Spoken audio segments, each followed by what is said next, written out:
नमस्कार, मैं हूं कपिल शर्मा और आप देख रहे हैं उज्जैन आज। सबसे पहले डालते हैं आज की हेडलाइंस पर एक नजर। पटवारी चयन सूची पर फिर शुरू हुआ विवाद। कम नंबरों के बाद भी हो गया उम्मीदवारों का चयन।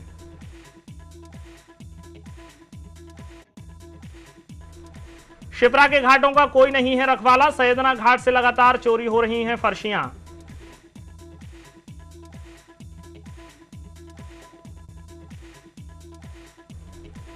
माधव कॉलेज घोटाले में गिरफ्तारी की शुरुआत। 2 युवक गिरफ्त में। छुड़ाने के लिए आया बीजेपी के नेता का फोन।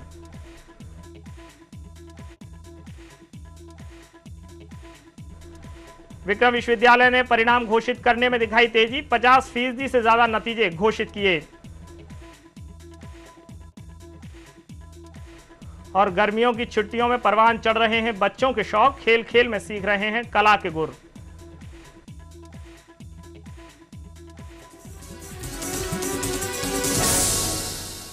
और अब खबरें देखते हैं विस्तार के साथ। लगता है पटवारी परीक्षा का उज्जैन के साथ संयोग कुछ ठीक नहीं बैठ पा रहा है। तमाम कोशिशों के बाद भी पटवारी चयन सूची को लेकर विवाद खड़ा हो ही गया।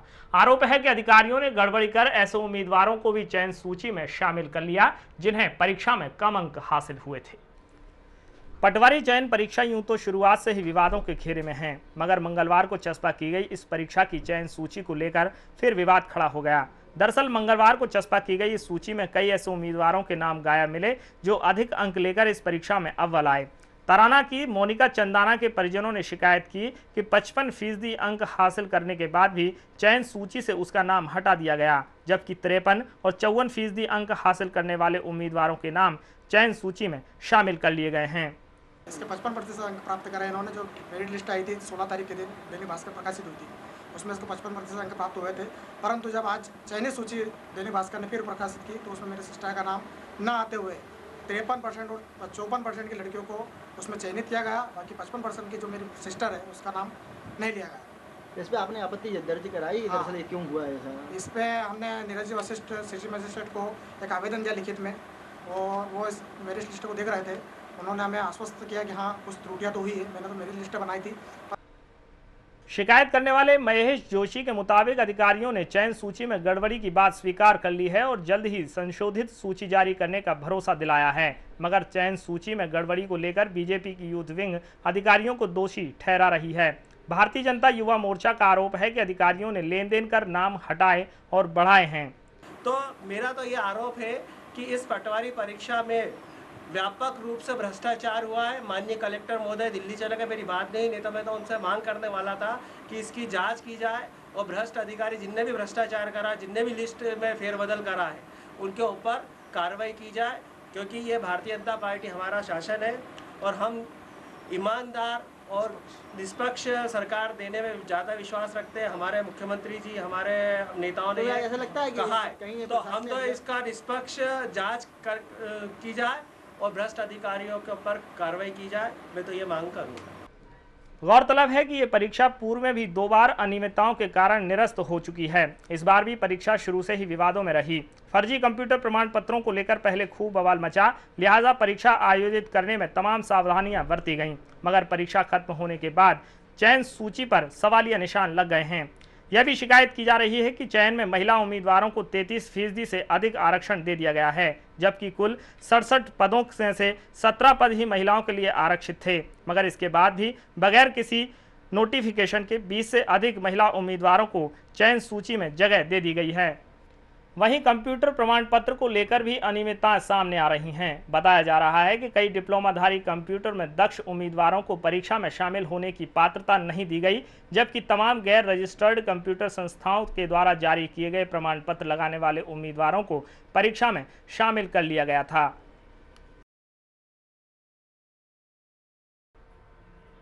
सिंहस्थ के बाद लगता है कि शिप्रा बेगानी हो गई है। सिंहस्थ के दौरान बनाए गए घाटों की रखवाली की परवाह किसी को नहीं है। आलम यह है कि घाटों पर लगी फर्शियां सरेआम चोरी की जा रही हैं और संबंधित विभाग इस बात से बेखबर है। सिंहस्थ में करोड़ों रुपए खर्च कर शिप्रा किनारे लंबे चौड़े घाट बनाए गए थे। सिंहस्थ के पहले सबसे पहली प्राथमिकता इन घाटों को बनाने की थी, इसलिए सरकार ने पैसा पानी की तरह बहाया था। मगर अब शिप्रा के साथ ही सरकार के लिए ये घाट भी बेगाने हो गए हैं। आलम कुछ ऐसा है कि घाटों पर से सामान भी गायब होने लगा है। पिछले कुछ दिनों से भूखी माता मंदिर के सामने स्थित सैयदना घाट की सतह से फर्शियां चोरी हो रही हैं। फर्शियों के चोरी होने का सिलसिला लगातार जारी है, मगर संबंधित विभाग अभी भी नींद में ही है और इस ओर उसका कोई ध्यान नहीं है। लिहाजा चोरी का सिलसिला बढ़ता ही जा रहा है। बताते हैं कि बाकायदा ट्रक और ट्रैक्टर से इन फर्शियों को ढोया जा रहा है।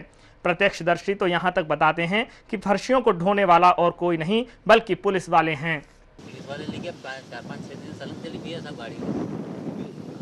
अभी तो 4-5 दिन से चले, अभी 2 दिन की बंद हुई गई, ये सब लेके आ गई। कौन ले गया? पुलिस वाला नहीं सब जी का अंडर में थो के नहीं ना से माता।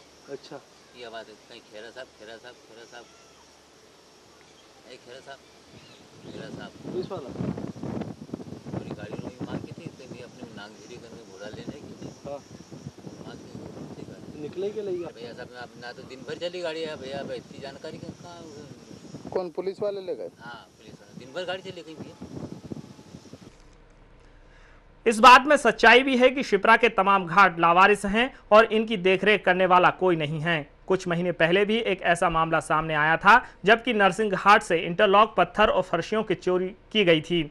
ये सामान नानाखेड़ा के पंचवटी होटल से बरामद किया गया था और इस मामले में 2 पुलिस आरक्षकों की भूमिका पाई गई थी। इसकी जांच अभी चल ही रही है कि फर्शी चोरी का ये नया सिलसिला शुरू हो गया है।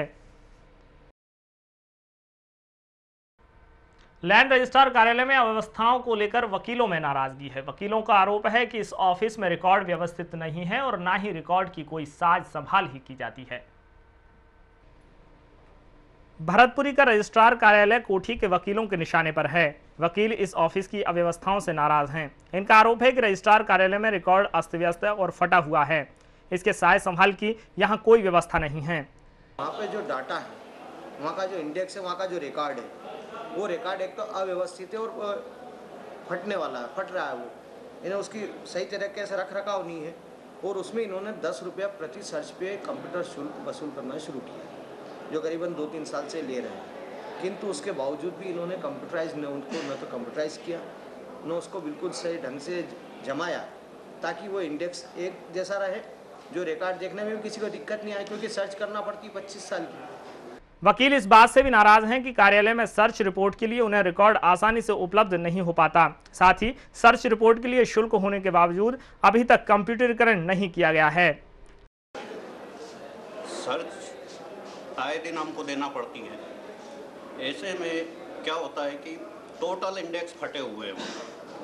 इंडेक्स बिल्कुल चिंदे इस संबंध में हमने संबंधित अधिकारियों को भी कई बार शिकायत की, बाकी कोई सुनने को तैयार नहीं। वहाँ बोला कंप्यूटरीकरण हो रहा है, कंप्यूटर आज जाके देखे ऑफिस में एक भी कंप्यूटर अवेलेबल नहीं है। सब कंप्यूटर कहाँ गए कोई बताने को तैयार नहीं। असल में वकीलों का दर्द इस ऑफिस को भरतपुरी स्थानांतरित कर देने से है। पहले ये ऑफिस कोठी पर लगता था, जिससे वकीलों को कोर्ट का काम करने में भी सहूलियत होती थी, मगर इस ऑफिस को रातों रात भरतपुरी स्थानांतरित कर दिया गया था। वकील इसमें भी अनियमितता होने का आरोप लगाते हैं। एक तो वहाँ पे इनको बिल्डिंग का किराया अतिरिक्त रूप से प्राधिकरण को देना पड़ रहा है, जो कि शासन पर अतिरिक्त बोझ है। अगर ये यहीं पे कोठी पे कार्यालय रखते हैं तो इनको किराए में बचत होगी। दूसरा, जो पक्षकार रजिस्ट्री कराने और सर्च के काम से आते हैं, वो पहले यहाँ कोठी पे आए, वकील को ढूंढे और फिर भरतपुरी लेके आए, उसको डबल खर्च वहन करना पड़ता है। तो इसी स्थिति में अगर ये ऑफिस वापस यहाँ आता है तो शासन के पैसे की बचत होगी और पक्षकारों को भी सहूलियत होगी। वकीलों की इस समस्या को मंडल अभिभाषक संघ ने प्रशासन तक पहुंचाया है। कलेक्टर को इन सभी मुद्दों को लेकर एक ज्ञापन दिया गया है, जिसमें इन समस्याओं के निराकरण की मांग की गई है। छात्रवृत्ति में अफरा तफरी करने वाले माधव कॉलेज घोटाले के महारथियों पर पुलिस ने शिकंजा कसना शुरू कर दिया है। लंबे इंतजार के बाद पुलिस ने बीती रात इस छात्रवृत्ति घोटाले के आरोपी 2 छात्रों को गिरफ्तार कर लिया। माधव कॉलेज में लाखों रुपए की छात्रवृत्ति की हेराफेरी करने वाले छात्रों को पुलिस आखिर क्यों नहीं पकड़ रही है, इस सवाल ने लगभग हर शख्स को परेशान किया हुआ है, मगर पुलिस की परेशानी कोई नहीं समझता। मंगलवार को जब माधव नगर पुलिस ने छात्रवृत्ति घोटाले में लिप्त 2 छात्रों को गिरफ्तार कर लिया तो पुलिस की हैरानी बढ़ गई। छात्रों को छुड़वाने के लिए बीजेपी नेताओं ने थाने का फोन इतनी बार घनघनाया कि पुलिस की मुश्किल बढ़ गई है। बहरहाल दोनों छात्र पंकज चावड़ और मृदुल पंथी पुलिस की गिरफ्त में हैं। गौरतलब है कि इस मामले में पुलिस ने करीब 250 लोगों के नाम शॉर्ट आउट किए हैं, जिनका छात्रवृत्ति घोटाले से सीधा संबंध है। इन 250 लोगों में कॉलेज के छात्र और छात्र नेताओं सहित कर्मचारी और पूर्व प्राचार्य भी शामिल हैं। जांच के बाद धरपकड़ में जुटी पुलिस का कहना है कि पूर्व प्राचार्यों की गिरफ्तारी का फैसला पुलिस कप्तान के छुट्टी से आने के बाद ही होगा। मगर इस घोटाले में लिप्त छात्र और छात्राओं को गिरफ्तार करना भी पुलिस के लिए आसान नहीं है, क्योंकि इस मामले में पुलिस की कार्रवाई राजनीति से प्रभावित हो रही है। पुलिस के मुताबिक मंगलवार की रात गिरफ्तार किए गए दोनों छात्रों को कॉलेज से छात्रवृत्ति पाने की पात्रता है, मगर दोनों ने एक बार की बजाय 8 से 10 बार छात्रवृत्ति के चेक लिए हैं। शहर में इन दिनों नगर निगम ने विशेष सफाई अभियान चला रखा है, मगर लगता है कि अभियान केवल कागजों और अखबारों तक ही सीमित है। सेठीनगर चौराहे के टेम्पो स्टैंड के पास पिछले कई दिनों से लोग रास्ते पर पानी जमा होने से परेशान हैं। राहगीरों के साथ ही स्थानीय लोगों का इस रास्ते पर कीचड़ होने से निकलना दूभर हो गया है। कई बार नगर निगम को शिकायत की गई, मगर नाली का पानी रास्ते पर जमा होने का सिलसिला अभी भी जारी है। ऐसे में नगर निगम के उस विशेष सफाई अभियान पर सवालिया निशान लगना लाजमी है, जो कुछ दिन पहले उसने जोर शोर से शुरू किया था।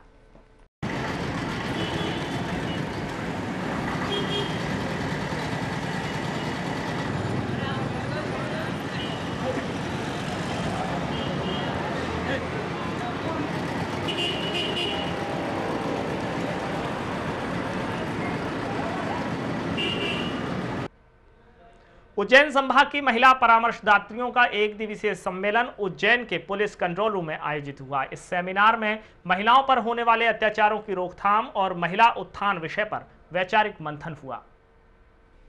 पुलिस कंट्रोल रूम के अवंतिका सभागृह में इस सेमिनार का उद्घाटन प्रभारी पुलिस अधीक्षक प्रेम बाबू शर्मा और समाज सेविका नलिनी लंगर ने किया। यह सेमिनार महिलाओं पर होने वाले अत्याचारों की रोकथाम और महिला उत्थान विषय पर चर्चा के लिए आयोजित किया गया था।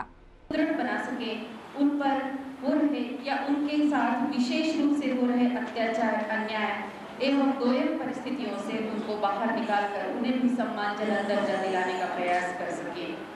इसी दृष्टिकोण को देखते हुए जहां समाज सेवियों का अपना कोई आग्रह है, वहीं परामर्श केंद्र का एवं पुलिस विभाग का भी अपना एक आकलन है।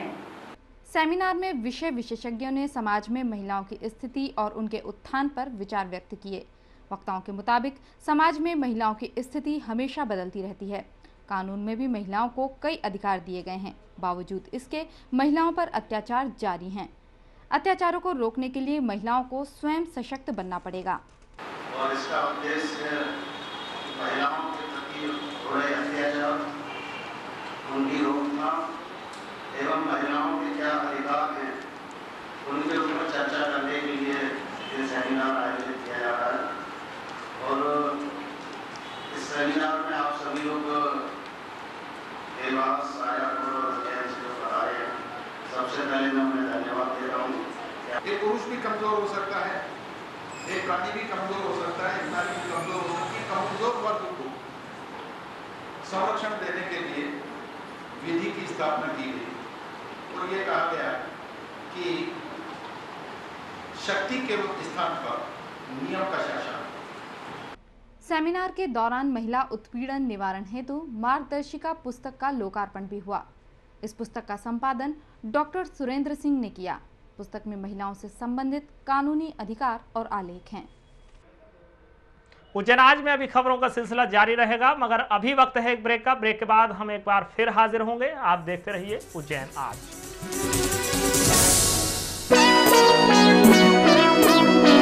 शादी लायक हुई की छोरी, उसको देखने लड़का आया, बन कपड़ा लत्ता निभाया।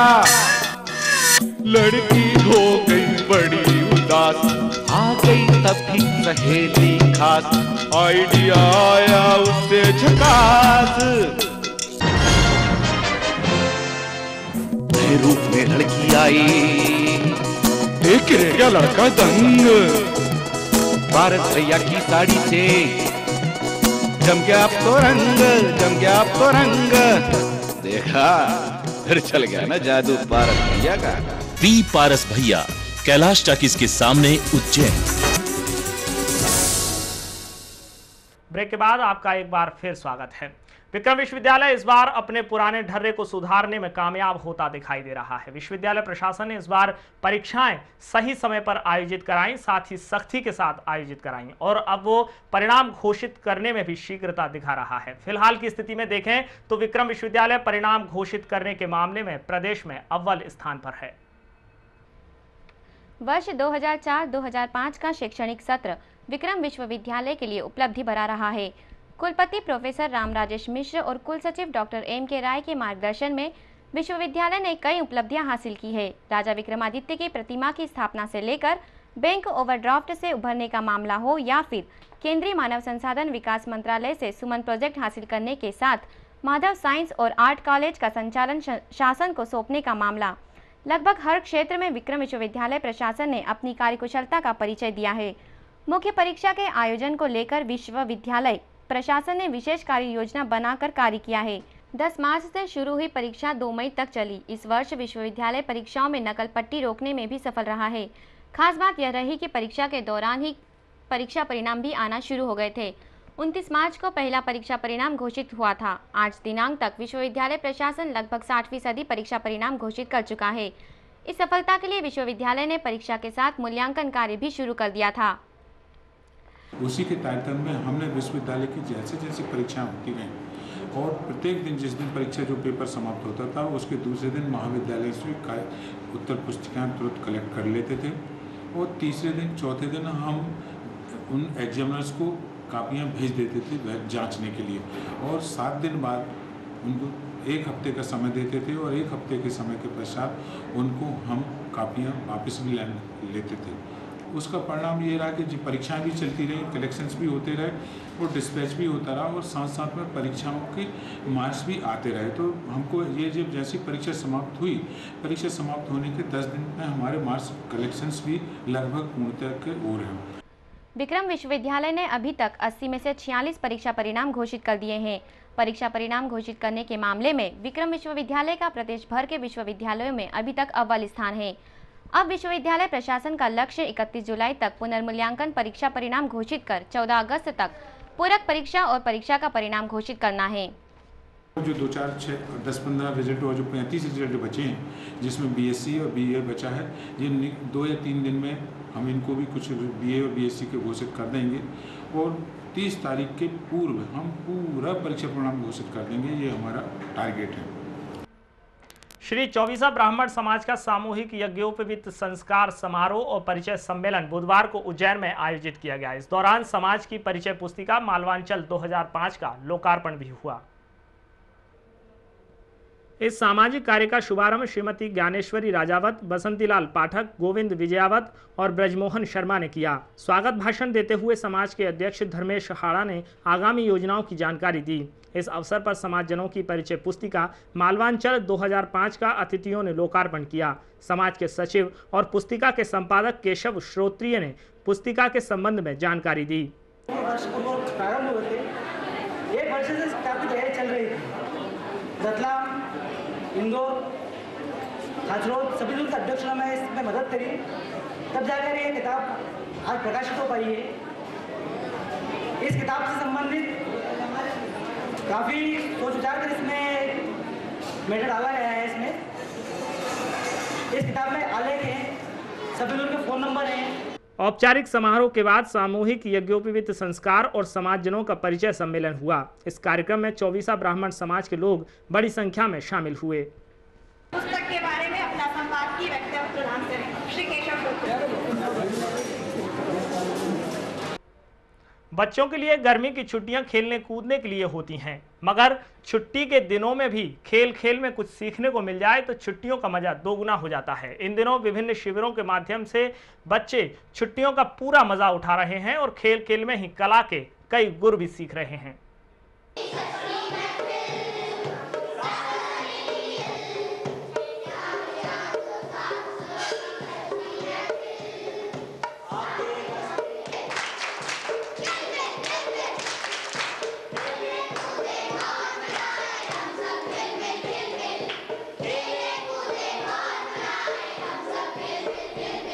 किल बिल का गीत गा रहे ये बच्चे दरअसल एक शिविर में अपनी पसंदीदा कला सीखने आए हैं। बांगड़ बाल भवन में ऐसा नज़ारा हर रोज दिखाई देता है। यहाँ छोटे छोटे बच्चे छुट्टियों में अपना शौक पूरा कर रहे हैं। किसी को एक्टिंग का शौक है, इसलिए बचपन में ही उसे यहाँ ड्रामा की ट्रेनिंग दी जा रही है। वहीं डांस सीखने के इच्छुक बच्चों की कमी नहीं है। फोक और वेस्टर्न डांस के प्रति बच्चों में खासा उत्साह है और वो रोजाना 4 घंटे आकर प्रैक्टिस करते हैं। बच्चों को उनकी रुचि के मुताबिक यहाँ माहौल भी मिलता है ताकि वे गर्मी की छुट्टी का पूरा मजा ले सकें। यहाँ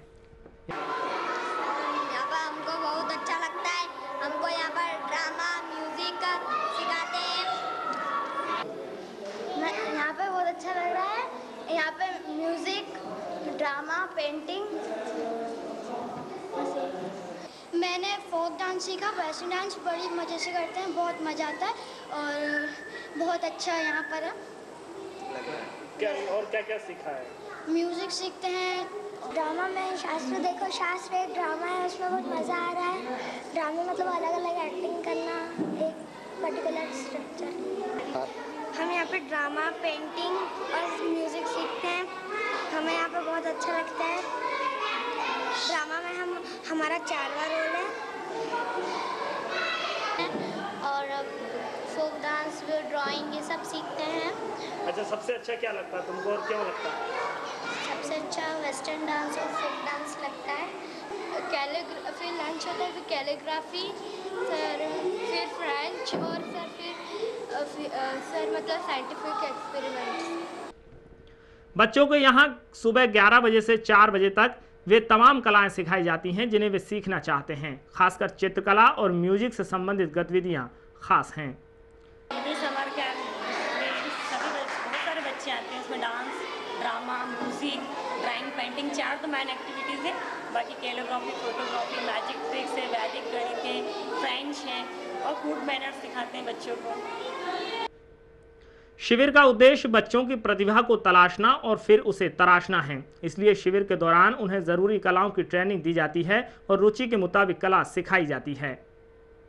ये शिविर हम हर साल लगाते हैं गर्मी की छुट्टियों में और हम ये चाहते हैं कि जो बच्चों का टैलेंट है, जो रेगुलर पढ़ाई में बाहर नहीं आ पाता है, तो वो इस 1 महीने के शिविर में हम उसको चाहते हैं कि वो टैलेंट उभर के आए। दूसरी चीज़ क्या है कि स्टेज फियर रहता है बच्चों में, तो जनरली हम इसका performance at the end of the camp करते हैं ताकि जो स्टेज फियर है बच्चों का वो भी दूर हो। तो इसमें जितनी भी एक्स्ट्रा करिकुलर एक्टिविटीज़ हैं वो इस कैंप में हम रखते हैं। उज्जैन आज के लिए बस इतना ही। नमस्कार।